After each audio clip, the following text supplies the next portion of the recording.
I did not know that. What else do I know about Shadoe? You've done your homework then. Because I've known you for a while, so no. By the way, I do not have Facebook, so this is going to be even funnier. Oh, good.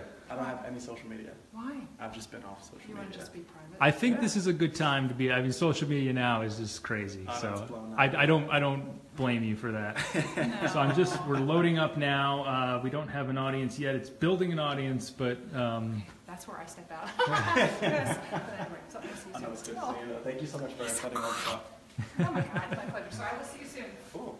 all right. So Shadoe, let's go over here. And Yeah, I'm saying that right? Shadoe, you said. Yes, a shadow is like a shadow. All right.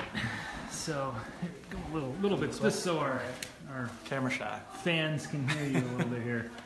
So we're here with Shadoe Tarver, class of 2010 at F&M, and you're here for a pretty special reason today. You're helping out Beth Rohn and the folks at Ospagod. We're emanating live from their new digs here at Harwood Commons. Really nice digs. And you said this is your first time in Harwood. Harwood just opened, I think officially opened like a couple weeks ago. So this is your first time? Well, yeah, since it's been hardwood. When I was last here, it was still Apple services. Okay. And this lower level was like all counseling services. So to see it now, and they have like plush chairs and everything, it's just like, this is crazy. Yeah. So I just kind of want to start off, kind of get to know, because I mean, this is our first time meeting. I've been at F&M for about almost 4.5 years or so, and your class of 2010. I see you at a lot of events. You're here for, I feel like I see you at homecoming a lot, things like that. I guess I'll start with, what is your current relationship with the college? I know you're involved with the AAAC, so can you kind of talk about? Yeah, absolutely. I mean, since I've graduated from F&M, I've been a pretty engaged alumni, at least the way I think I'm a pretty engaged alumni. I've been working with the New York City Council chapter with Alumni Services. So out there we help the council committee kind of plan and activate events for alumni so they can stay engaged and stay with the college and give back, and also so they can kind of mingle with each other and keep that growth and that engagement over there. I also, like you mentioned before, work with the African American Alumni Council. So they have signature events every year that I attend, sometimes help plan. And I'm also helping to plan events for a fleggling alumni group called Alumni and Education. And so that started in New York City with Morty Ballin and Laura Ensler. We've really been trying to get more alumni who work within education throughout the country more engaged, to know about what everyone does in that space, and to really grow it out as well. Interesting. So it's sort of a new, what would you call that, like an affinity group? Yes, absolutely. So yes, all affinity groups. The AAC is an affinity group, one of the oldest affinity groups in the college, and so the Alumni and Education is another one of those. And is your work, and I know you work with Bloomberg, so you're right in Manhattan doing some big things. Would you say that your work with Bloomberg is what sort of got you involved in this? Well, yes and no. I mean, obviously, I was a student at F&M. I owe a great debt of gratitude for F&M even giving me the opportunity to go here to learn, to be engaged with the campus and with the great staff and the teachers and the academics. I mean, I had a phenomenal experience here. So every time when I think about what I need to do to kind of give back, I mean, this is the easiest way. I love F&M. I think it's really simple to take time out of the day to help plan events and to help keep alumni engaged, to meet with students. Not only is it just like personally gratifying, but like it's obviously the right thing to do.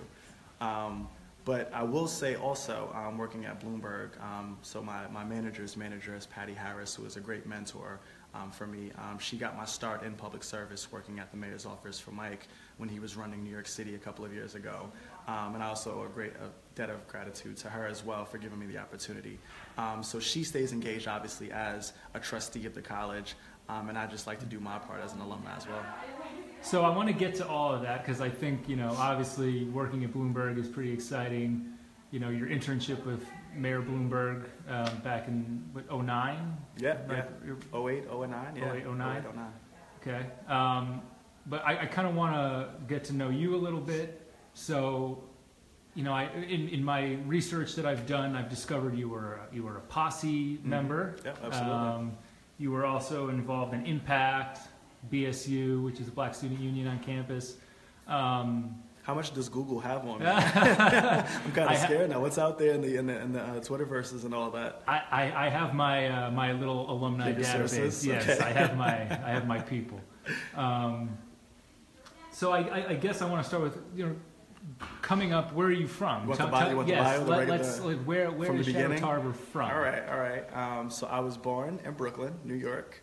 Right. The greatest place on earth. It's the coolest city right now. Everyone knows it. Ask anyone in the country, anyone in the world. Do you still live in Brooklyn? I still live in Brooklyn. So born, raised, still reside. I live in Bed-Stuy. I was raised in Crown Heights. Oh, very cool. I went to middle school, elementary school, high school, all in New York. And then in my senior year, I had the fortunate opportunity to apply for the Posse program. So for those of you who don't know, Posse is this amazing organization. It's called the Posse Foundation.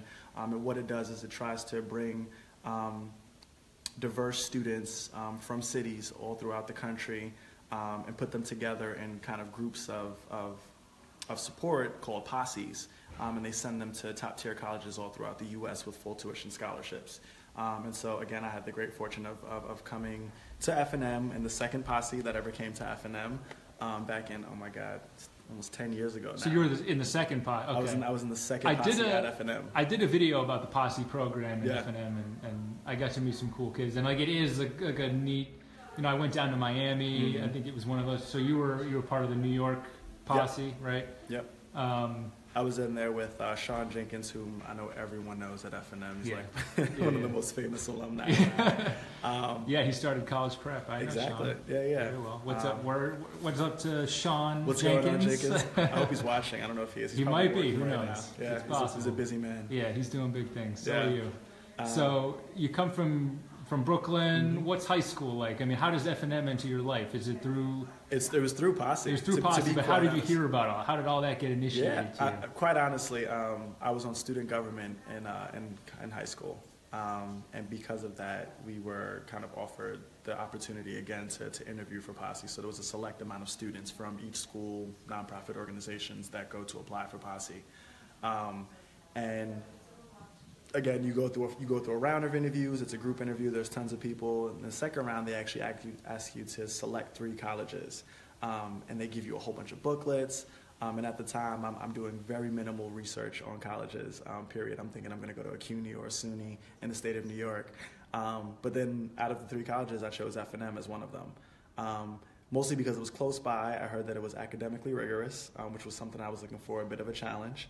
And again, it was close to New York, so I wasn't going to be too far from my family, which was very important for me at the time. And so once you choose those 3 colleges, Posse actually chooses one for you. And then you go through another round, and if they feel it's a good fit and you're a match for the posse that they're selecting, then they send you to that college. Interesting. So when you were in high school, or even coming up through junior high and all that stuff, was college something that you actively said, I'm going to college someday? Yeah. Was it ever considered not a possibility? Oh, absolutely not. My mother wouldn't have it. There was never going to be a situation where I said that I wasn't going to go to college unless there was some compelling reason, like I hit the lottery or something, right? Okay. But no, it was always in the blood. It was always in the the bloodline of the family. Like, you have to go to college. That was something you had to aspire to. So when you were, before you got to F&M, what went in your mind? What did you want to pursue? Was there a specific field, or were you just kind of coming to F&M, arms open, gonna try anything? No, I mean, if you would ask me even 10 years ago, when I first stepped on campus, what I was gonna do, I would have told you that I was gonna become a lawyer, then a politician, and then I was gonna become the first black president. In that order. Oh, you got beat out. I know, seriously. So Barack ruined my plans, and they've changed and shifted dramatically since then. But that was the path I wanted. I wanted to go into public service. I wanted to serve for the public good, and I wanted to do that through politics and through policy making. I thought that I would have to get a law degree to do that at the time. I was very naive. I thought that was a kind of must-have credential that you should have if you wanted to go into politics. But again, like I said, since then it's drastically changed. But again, I think more than anything, coming to F&M really solidified that, because we have an amazing government department with some really phenomenal professors who have all types of inroads into DC, into different state governments, especially here in Pennsylvania. I had Greer Stevenson, who's like a foremost scholar on, the Supreme Court, as one of my teachers. That's awesome. And that's phenomenal. I mean, this guy knows everything. I mean, he probably knows where all of the justices sleep and what time they get up in the morning. He's just that in depth with that knowledge. Yeah. I had a chance to work with Stanley Michalak, who also was a retired professor now, who just knows everything there is about security and security concerns within the country and geopolitics within the Middle East and Europe. So we just have, like a powerhouse, I would say, in the They government. just had an event. I think it was last week. Yeah. You sound like you were. I wasn't aware of able it. to attend. You weren't there, but Yeah. I know they honored 5 retirees. Yeah, and Stevenson and Michalak were Yeah. 2 of them. Yeah, yeah. So But again, definitely, phenomenal professors who I think are world class when it comes to really understanding, especially within this country, the political kind of land and surveil. So was there something that sort of shifted your mind at F&M while you were at F&M that kind of said, okay, like I want to go after this, internship with Mayor Bloomberg, or was that internship maybe something that kind of guided you towards what you're doing today? Yeah, I mean, I knew that I wanted to start at home, and so again, I'm from New York City, and so when I was looking for opportunities for internships over the summer, Posse has a really great kind of slew of internships that they offer to scholars every year. They're very competitive, but they give you a good lay of the land. F&M does too, but F&M was really focused, at least at the time, on local internships, so things that were in DC. So I was going to be working with, a politician in Harrisburg. And while that would have been a really great opportunity, I knew that I wanted to really learn more about the landscape in New York City. And so when I saw the opportunity for an internship with Mayor Bloomberg in New York City, I jumped at it immediately. And I was one of 2 Posse scholars at the time who was able to get that internship in the summer of '08. And after I did that one summer, I loved it. I felt like I was really doing What types of things were you doing with them? Yeah, so I worked in the mayor's office, and I was helping to plan events. I was helping to install public art and make sure that it was going in places that made sense for the community. I made sure that people were heard when they were doing these types of things.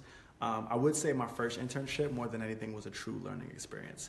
I had to learn the ins and outs of all of government. New York City is one of the biggest, local governments. It's bigger than some state governments, in fact. I think there's about 50 plus agencies, and I had to learn about all of them, right? The mayor's office oversees all of them. So just being able to have that kind of perspective, to see the entire landscape of what was available, was really formative for me. And so when I came back for an internship the summer after, I was able to make a more informed selection about where I wanted to sit, and I got to sit at New York City Service, which at the time was the first ever volunteerism office that was opened within a city government agency. And so I did that for a summer and just loved it and just kept going from there. That's awesome. As you said, you were a government major, Posse scholar, impact. I mean, you did a lot at F&M. And you still seem to do a lot for F&M. Like you're here now today for this this meeting, or not meeting. I don't really. Can you tell us about what this is with Aspagad that Beth has you here for? Yeah, I mean, she's doing a phenomenal job with everything at Aspagad, but she's bringing together thought leaders and practitioners within public service today to have conversations with students, to have conversations amongst ourselves about what careers and what opportunities look like within public service. And I think that everyone is a bit naive, especially when coming out of high school and even in college, about what types of pathways you could do within any field. And people tend to have very narrow focuses on things, right? People think about medicine and they say, I want to be a doctor. People don't think necessarily that they can go into public health and do policy and help with, administration and that side. And so I think today is to really provide some more perspective for students who are potentially thinking about this as a career path. And it's also an opportunity for them, obviously, to interact with us as professionals and to really learn and get some more networking skills, which is always key, especially when you're going and trying to start a new career. So before I get to my next thing, we do have people watching here on Facebook Live. Oh, cool. If anyone has a question for Shadoe Tarver, class of 2010 at F&M, feel free to chime in with a question. Maybe we can get to it. So you're a millennial, and I think we're pretty close in age. I think I might be a year or two older. Mm-hmm. I'm happy to be talking to you because a lot of millennials kind of get that not ambitious, not doing anything, and here you are doing really cool stuff. So let's talk about, now you've transitioned into Bloomberg. You work there full time. What is your role at Bloomberg? I mean, because I know Bloomberg is a pretty diverse company, right? Mm-hmm. It's not just like they don't just do one thing and that's it. It's global. We would say our core is that we're a technology, data, and financial information company. So we have a huge media business. We obviously sell our main product, which is the terminal, which allows our clients to access financial data at the click of a mouse and the click of a key on a keypad. And we're really good about creating connections for people in the marketplaces around the world.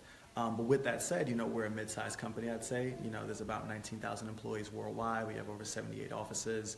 It's a truly global company. We have folks everywhere who are feeding information and ensuring that our clients get that. Myself in particular, I would say I have great fortune because I get to work in the best of ways and do, I think, is the best job, and that's to help Mike give away his money. And I think there's nothing more fun and gratifying than helping someone else, especially a billionaire, give away his money in a very strategic and a very impactful way. That's cool. So I sit at the company, which is in a department called Philanthropy and Engagement. We're akin to like a CSR department in another corporation, so like a corporate social responsibility arm. And so my job is to help strategically select organizations that we can help make impact investing with, and to also get our employees involved in these organizations through engagement activities, so volunteering. I helped 2 years ago to found a program called Bloomberg Startup, which is all focused on education organizations, helping to supplement all the great work that they do already, especially for underserved students throughout the U.S. But it's a global program to really get all of our employees involved with students that need it as mentors. So, students can learn, what it's like to be a professional, what it's like to work at a place like Bloomberg, and how they can aspire to that and how they can get to those types of career paths. So it's like I said, it's very gratifying work, and I feel really fortunate because I get to sit at this really cool nexus of different worlds, to be working almost like a not-for-profit, but in a for-profit company whose founder, owner, is just really all about ensuring that the greatest number of lives are affected in positive ways. That's pretty awesome. So, what would you say to maybe a young F&M student? I know I'm putting you on the spot, so if this, I'm not expecting you to kind of throw out these. I'm already on Facebook. I told him I don't even have a Facebook account anymore. I haven't been on social media forever, so this is interesting. You were saying, yeah. I mean, and again, we've spoke about that. And I think it's the right time to kind of take a break from social media. I think sometimes. Yeah. So if there's any sort of prospective students or even a young F&M, a first year or a sophomore, what do you think?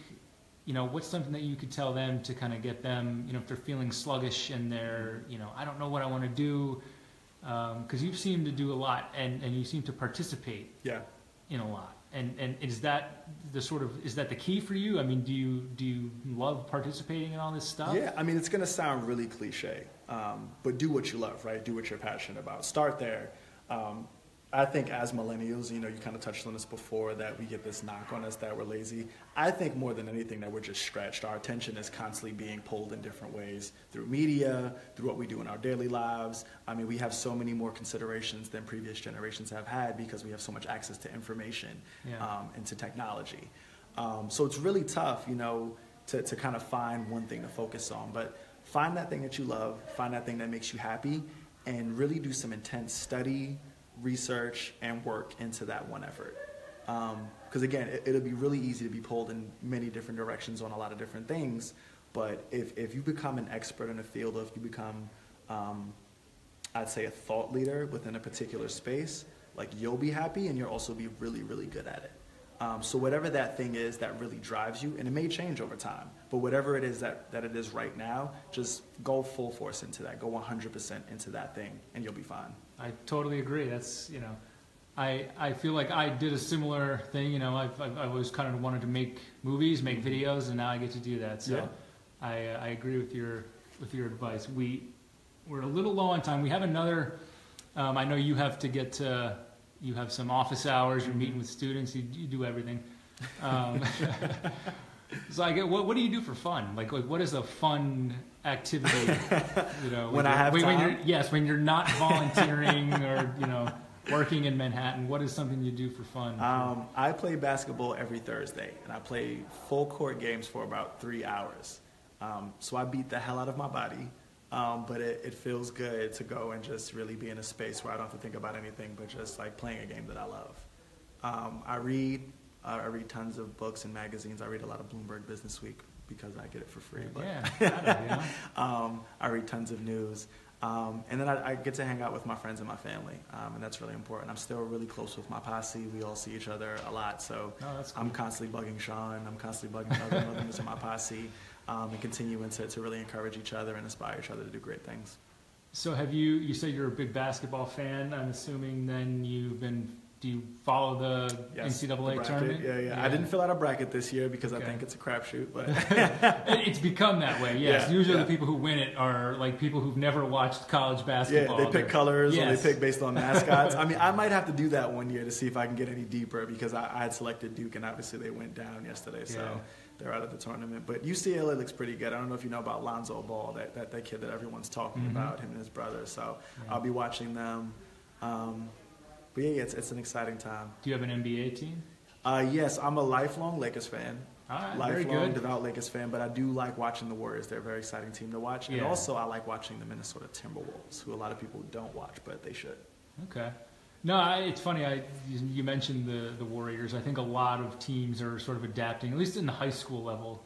I've been to some of the state playoff high school basketball games, and you see that sort of these more guards and quicker pace. A lot more three-pointers being thrown up without coaches losing it completely. Yes, there's not much emphasis on big guys anymore. There's no like two big centers. So. But that's always how it is in the game. Just like everything else, things evolve and things change, and you just gotta roll with the punches. And they've done a great job of kind of setting the pace and setting that trend.